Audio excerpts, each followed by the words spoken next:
Donc, en introduction, alors si on était en présentiel, on pourrait discuter ensemble, mais il y a vraiment un point qui est important, c'est que, bien sûr, le bon usage de tous les médicaments doit être une règle générale, hein, mais pour les antibiotiques, il y a une caractéristique particulière, c'est qu'en fait, la cible n'est pas une partie des cellules humaines, mais c'est un autre organisme vivant qui, du coup, ne va pas se laisser faire, qui va s'adapter.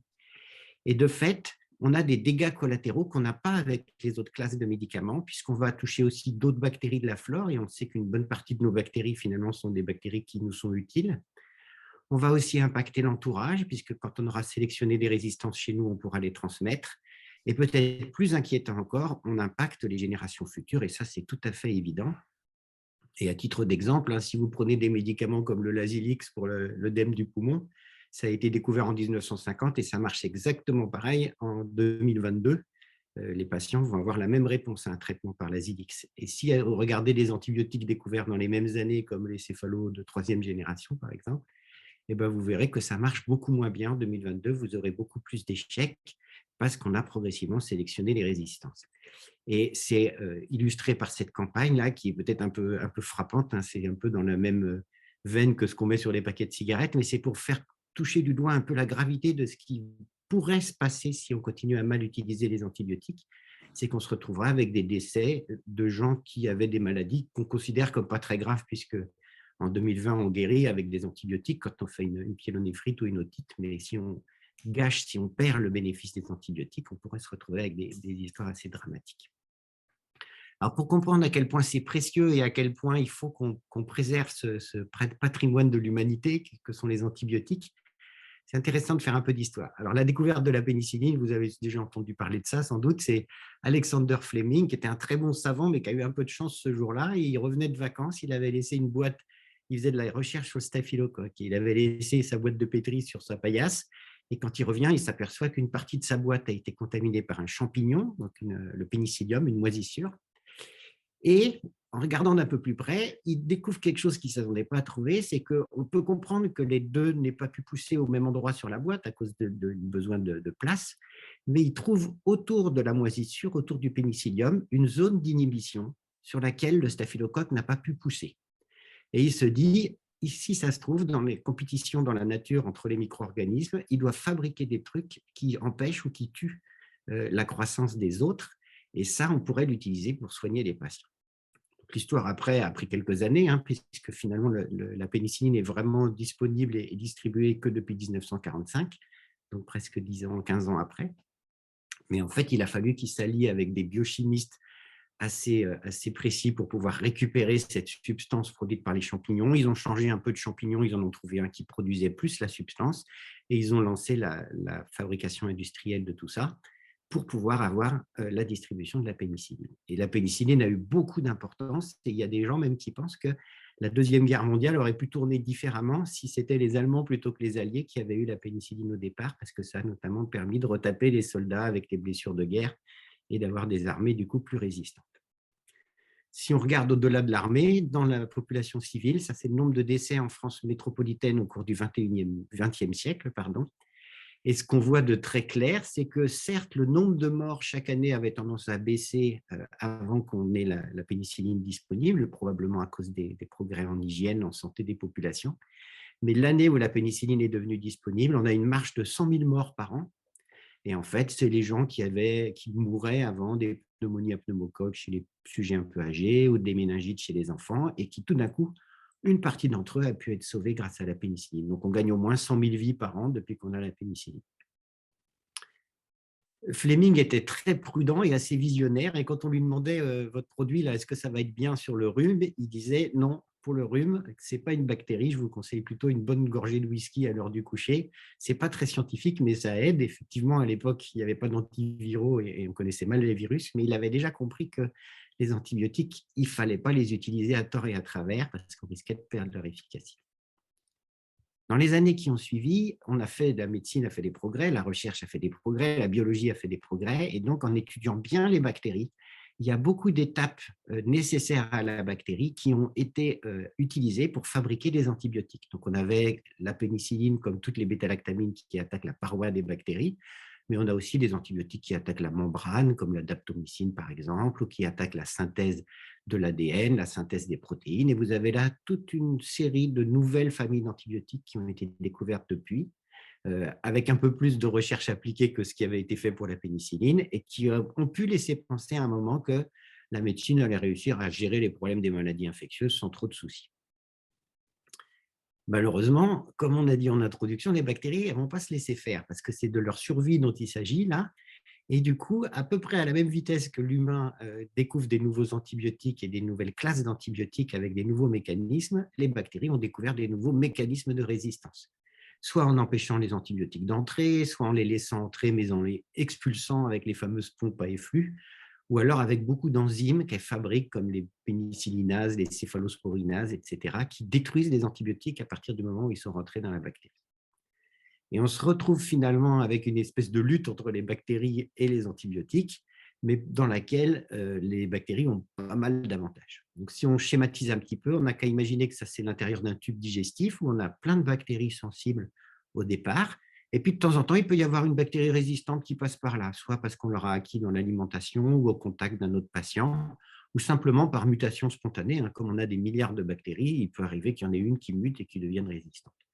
Tant que ça reste comme ça minoritaire, il n'y a pas trop de soucis. Mais si vous donnez à ce patient-là un antibiotique qui détruit les bactéries sensibles, il ne va rester plus que la résistante qui va se multiplier pour reprendre l'espace et vous aurez transitoirement, à la suite de ce traitement antibiotique, une flore résistante.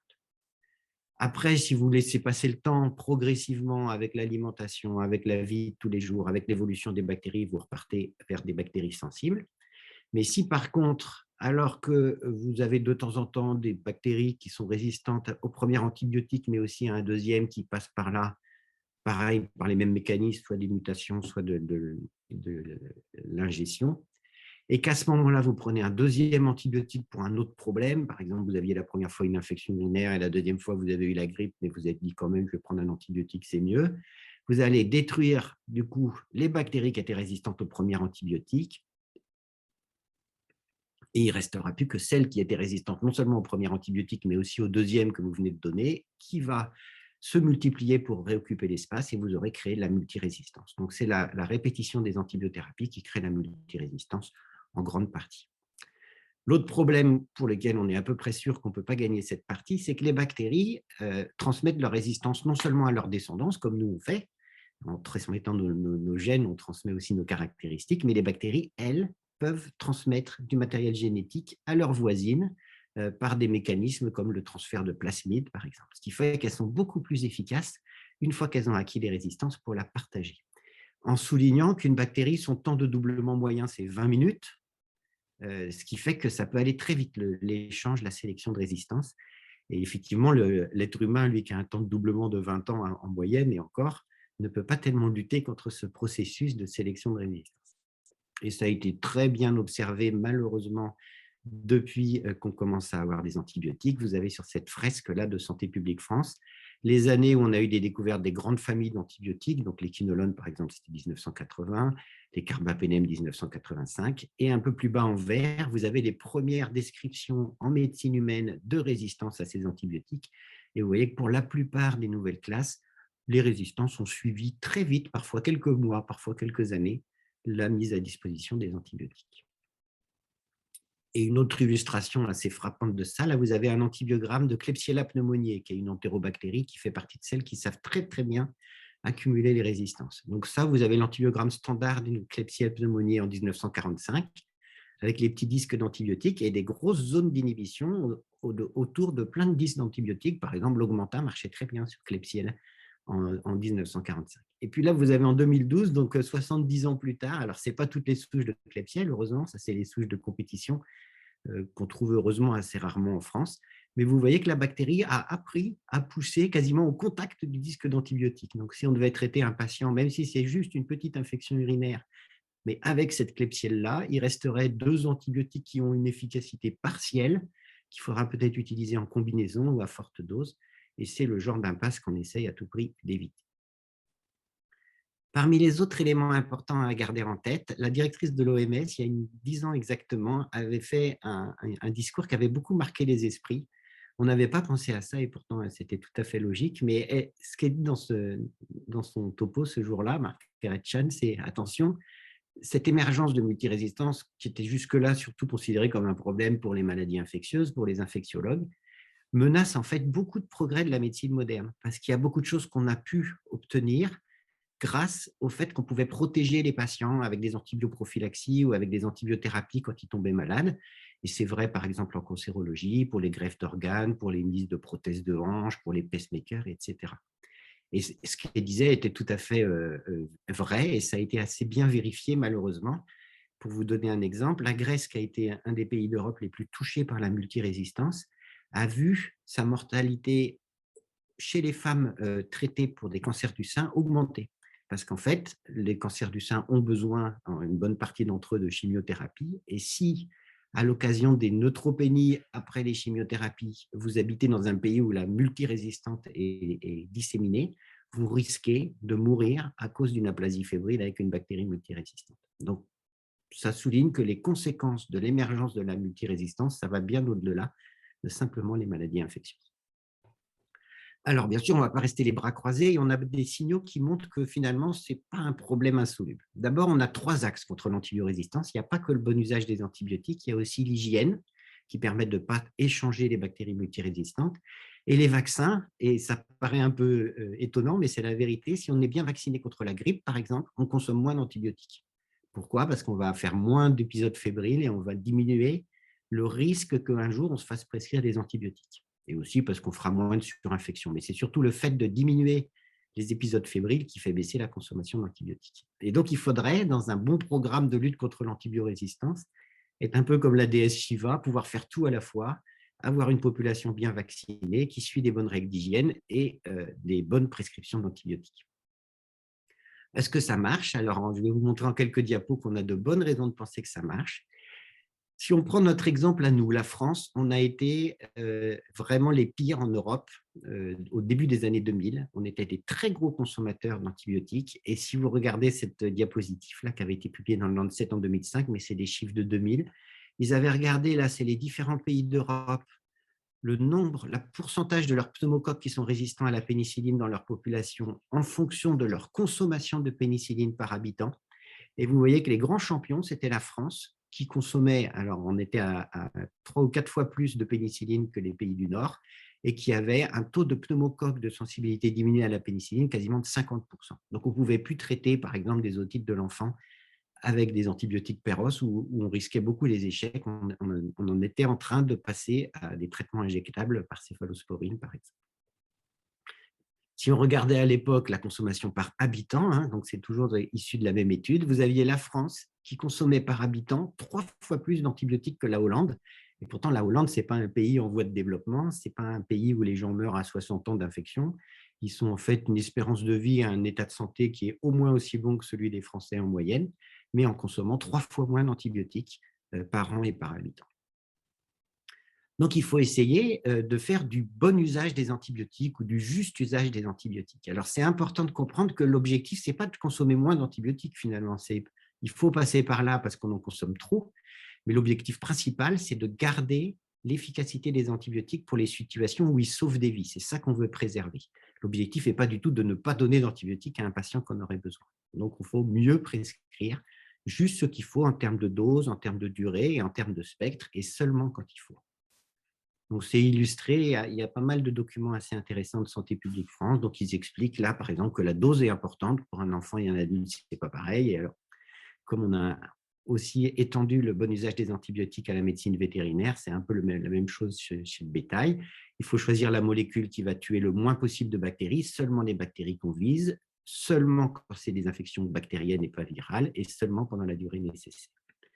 Et donc, ces règles, c'est le fameux concept One Health, essayent de s'appliquer à l'ensemble du monde vivant, parce qu'on s'est rendu compte que la sélection de bactéries résistantes, par exemple, dans les animaux d'élevage, ils ont eu des années où ils ont consommé beaucoup trop d'antibiotiques dans les animaux d'élevage, finissait par se répercuter chez les humains, non seulement parce qu'en consommant de la viande qui aurait été mal cuite et qui contiendrait des Escherichia coli multirésistants, par exemple, eh bien, on risquait de l'attraper nous-mêmes, mais aussi parce que dans l'environnement, autour des élevages, on retrouvait des gènes de résistance, de même qu'on en retrouve dans les effluents des hôpitaux, par exemple, ou bien des usines qui produisent des antibiotiques. Il y a un gros travail à faire en termes d'information de la population et cette étude d'un de nos collègues, là, Emmanuel Piednoir, en 2020, était aussi assez intéressante. Ils avaient interviewé 1000 personnes dans la rue, une espèce de micro-trottoir, si vous voulez. Et ils s'étaient rendu compte que les Français n'avaient pas compris grand-chose à l'antibiorésistance. Il y en avait 1 sur 2 à peu près qui arrivaient à définir correctement. Et parmi les points marquants, il y avait à peu près un Français sur 3 dans cette enquête qui pensait que l'antibiorésistance, c'était le corps humain qui s'était modifié. Donc, ils disaient, moi, je suis devenu résistant aux antibiotiques. Ils n'avaient pas compris que le problème, ce n'est pas tellement eux, c'est les bactéries qu'on est en train de fabriquer multirésistantes. Alors, on sait que la lutte sera rude parce qu'on est un peu comme dans ce bateau-là, il y a pas mal de trous. C'est-à-dire que le vieillissement de la population fait qu'on va probablement être amené à on va avoir plus d'indications de prescrire des antibiotiques, en tout cas, parce que plus on est âgé, plus on a besoin d'antibiotiques pour guérir d'une pneumonie, par exemple, ou d'autres choses. Que l'émergence des bactéries multirésistantes fait que, de fait, on est obligé de prescrire des antibiotiques avec des spectres un peu plus larges ou un peu plus souvent des combinaisons. Donc là aussi, ça ne nous aide pas. Mais par contre, on a aussi beaucoup de choses qui nous aident, notamment beaucoup de métiers de la santé ont fait des gros progrès dans le domaine, hein, et je vous ai mis la liste là, et elle n'est pas exhaustive, mais c'est vrai qu'il y a beaucoup de gens qui ont fait beaucoup de progrès, les hygiénistes, les pharmaciens, les vétérinaires, les bactériaux, etc. Et donc, on arrive à mieux faire, à mieux identifier les conditions de prescription d'antibiotiques et à qui il faut en donner. On a des exemples qui montrent que ça marche, et par exemple, on parle toujours des pays nordiques comme des pays vertueux, mais au début des années 60-70, ça a été les pires. Ça, c'est une des premières grosses épidémies hospitalières de SARM, donc de staphylocoque doré résistant à la méticilline, et c'était au Danemark. Ils ont réagi, ils ont essayé d'implémenter des meilleures règles d'hygiène, des précautions autour des patients, la maîtrise de la prescription d'antibiotiques, et c'est devenu un pays modèle. Donc, ce n'est pas irréversible, même si on a été des cancres, on n'est pas obligé de le rester tout le temps. Et on est aidé pour ça par le fait que comme les bactéries ont des temps de multiplication très courts, si on baisse la pression d'antibiotiques sur les bactéries, en quelques mois, on peut récupérer des profils de sensibilité beaucoup plus raisonnables. Et on a montré qu'on pouvait faire des progrès. Donc là, on a des chiffres qui sont la surveillance de la consommation d'antibiotiques en ville, par exemple, et vous voyez qu'on était sur une pente descendante entre 2010 et 2019, et qu'on a reperdu 20% en termes de consommation d'antibiotiques en 2020, probablement à la fois parce qu'on a quand même fait des gros progrès en hygiène, hein, le Covid n'aura pas servi à grand-chose, mais au moins en hygiène, on a fait des progrès, et ça fait qu'on a eu moins tendance sans doute à échanger des virus ou des bactéries, et donc à avoir des opportunités de se voir prescrire des antibiotiques. Et puis aussi parce qu'avec le confinement et les règles dans la population générale de ne pas aller à l'hôpital ou voir son docteur pour des choses qui pouvaient passer tout seul, on a probablement eu moins de demandes spontanées pour des antibiothérapies. Si on regarde toujours sur cette période, donc 2010 à 2022, en ville, qui est le point le plus important, puisqu'en termes de volume d'antibiotiques, 92% des antibiotiques consommés en France le sont sur des prescriptions de ville, enfin sur des délivrances de ville. Donc l'hôpital, c'est une concentration de patients qui prennent plus d'antibiotiques que la moyenne, mais c'est tellement minoritaire par rapport à l'ensemble de la population d'un pays que la consommation d'antibiotiques, c'est vraiment la ville qui compte le plus, 92% de la consommation. Et si on regarde différents indicateurs, on voit qu'on est plutôt bien, que sur les patients adultes de 15 à 65 ans, on a 15% de baisse d'antibiotiques sur ces 12 ans-là, et dans différentes populations, ça baisse plutôt pas mal. Et là, ce qui est intéressant, c'est qu'on avait regardé les antibiotiques qui sont les plus générateurs d'antibiorésistance. Donc en ville, c'est surtout les quinolones, l'augmentin et les céphalotes de troisième génération, et tout le monde baissait plutôt pas mal. Si on regarde de plus près, en fait, ceux qui ont fait le plus de progrès, et c'est une bonne chose parce que c'est probablement dans cette population-là qui avait le plus de prescriptions inutiles, c'est les 0 à 4 ans, qui ont vraiment, ils ont divisé par 2 la consommation d'antibiotiques par enfant entre 2010 et 2020. Et vous voyez que la baisse avait commencé largement avant le Covid, donc on était sur une bonne dynamique qu'il ne faut pas perdre. À l'hôpital, donc c'est 8% des consommations d'antibiotiques du pays. C'est moins spectaculaire, mais ça avait baissé quand même entre 2010 et 2020, tout en gardant en tête qu'il y a vraiment des secteurs sur lesquels la consommation est quasiment universelle. Moi, je suis dans un service de maladies infectieuses. Je ne crois pas avoir. J'ai peut-être un patient sur 20 en général qui n'a pas d'antibiotiques parce qu'on est encore en train de chercher pourquoi il a de la fièvre. Et en réanimation, c'est pareil, ils ont quasiment 100% de patients sous antibiotiques. Et en hématologie, ce n'est pas très loin. Les vétérinaires, ils ont fait encore mieux. Alors, les unités ne sont pas pareilles pour les vétérinaires, parce que comme les poids des animaux sont très différents, ce qu'ils regardent, c'est le nombre moyen de cures d'antibiotiques que reçoit un animal autour de sa vie. Donc, vous voyez qu'un cochon, en 2008, en France, recevait 1 cure et demie d'antibiotiques, en gros, en moyenne, et qu'en 2018, c'est 0,6.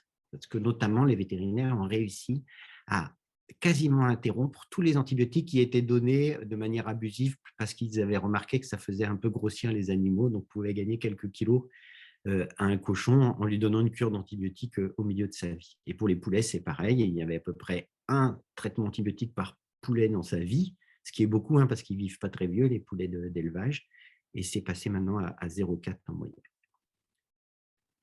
Et alors, quand on leur disait aux vétérinaires, vous êtes trop fort, parce qu'on n'a jamais réussi à avoir des courbes aussi dégringolantes chez les humains, ils nous disaient que c'était plus facile de convaincre un éleveur de cochons que, par exemple, des parents qui viennent avec leurs enfants et qui exigent des antibiotiques. Est-ce que ça s'est répercuté sur les résistances? Eh bien, la réponse est oui, indiscutablement. Alors, c'est surtout net chez l'animal, hein. Vous voyez là, par exemple, si on prélève des Escherichia coli chez un poulet, chez un cochon, en 2020, vous avez quasiment plus de résistance au C3G, alors que des études dans les années 2010 montraient que sur une escalope de dinde que vous trouvez dans des supermarchés, il y avait 15% de résistance au C3G quand on faisait un écouvillon sur la bestiole. Donc, ça a très bien marché. Quand on consomme beaucoup moins, on a beaucoup moins de résistance. Ça prend quelques années, mais ça marche très bien. Et chez les hommes, donc c'est la partie gauche de la diapositive, alors ce n'est pas encore aussi net, mais c'est quand même pas mal. Et si vous regardez, par exemple, dans les EHPAD, c'est la courbe rose en bas, la résistance au quinolone qui était montée à quasiment 30% n'est plus qu'à 15%. Et certaines résistances qui donnaient l'impression de monter de manière inquiétante, comme la résistance au C3G chez coli, la courbe s'est aplatie et commence même à baisser un petit peu. Donc, ça marche. Il faut rester optimiste, il ne faut pas baisser les bras et il faut s'engager dans des projets comme vous êtes en train de faire. Donc, pour terminer, pour conclure, il y a eu pas mal d'associations qui ont essayé de militer pour un meilleur usage des antibiotiques, pour sauver les antibiotiques, et qui avaient publié ces mesures phares que je voulais juste reprendre rapidement. D'abord, il faut protéger les antibiotiques, il faut leur donner un statut spécial, et ils proposaient qu'on leur donne le statut de patrimoine de l'humanité. Alors, ça peut paraître un peu grandiloquent, mais l'histoire de Fleming montre bien qu'au départ, les antibiotiques, on ne les a pas inventés, on les a récupérés dans la nature, ils étaient déjà là, ils étaient fabriqués par la nature. Et donc, c'est un peu quand même un patrimoine de l'humanité, quelque chose qu'il faut préserver pour les générations futures. On peut pas, il y a beaucoup de choses qu'on va leur laisser qui vont être difficiles à gérer, donc on ne peut pas leur laisser des bactéries qu'ils ne pourront pas traiter. Le moindre usage, donc ça ne veut pas dire qu'on ne va pas en donner quand les gens en ont besoin, mais qu'on va essayer de faire des progrès sur la prévention, qu'on va essayer de s'inspirer un peu des pays du Nord qui font beaucoup mieux encore maintenant, et surtout de mieux faire les diagnostics pour savoir qui a besoin d'un antibiotique et qui n'en a pas besoin. Pardon, j'ai passé un tout petit peu trop vite. Côté recherche, bien sûr, il faut chercher des nouveaux antibiotiques, ça on est d'accord, mais on a compris que ça ne résoudrait pas tout. Donc, on essaye de faire aussi beaucoup d'efforts sur la recherche comportementale. Qu'est-ce qui fait que les médecins prescrivent trop d'antibiotiques en France par rapport en Suède, par exemple? Et qu'est-ce qui fait que les patients français sont aussi demandeurs parfois d'antibiotiques alors qu'ils n'en ont pas besoin? Donc, c'est ce type de recherche qui permettra aussi de développer des stratégies pour un moindre usage. Et puis, en termes de coordination, et votre présence ce matin est vraiment une belle illustration de ça, je pense que si on s'y met tous ensemble, que ce soit les médecins, les pharmaciens, les biologistes, les patients, le monde animal, le public, le privé, on a sûrement beaucoup de progrès à faire sur le bon usage. Et que finalement, le dénouement, il y en a deux possibles. La version pessimiste, c'est qu'on va faire avec les antibiotiques comme on fait avec d'autres choses, avec les réserves en eau, en énergie, etc. C'est-à-dire qu'on va tout épuiser jusqu'à la dernière goutte sans trop se préoccuper de ce qui va se passer après. Et voilà cette jolie vidéo qui montre ce qui risque de nous arriver.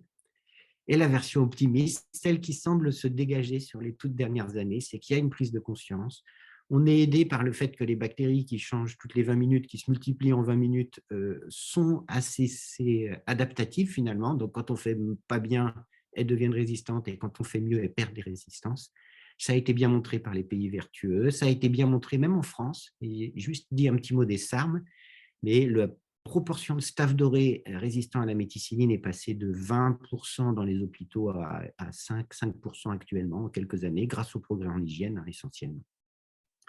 Et donc, peut-être que dans 20 ans, grâce à tout ça, on dira qu'on a eu chaud, que le début du 21e siècle a été un tournant et qu'on a désormais des bactéries qui restent bien sensibles à nos antibiotiques. Et je vous remercie de votre attention.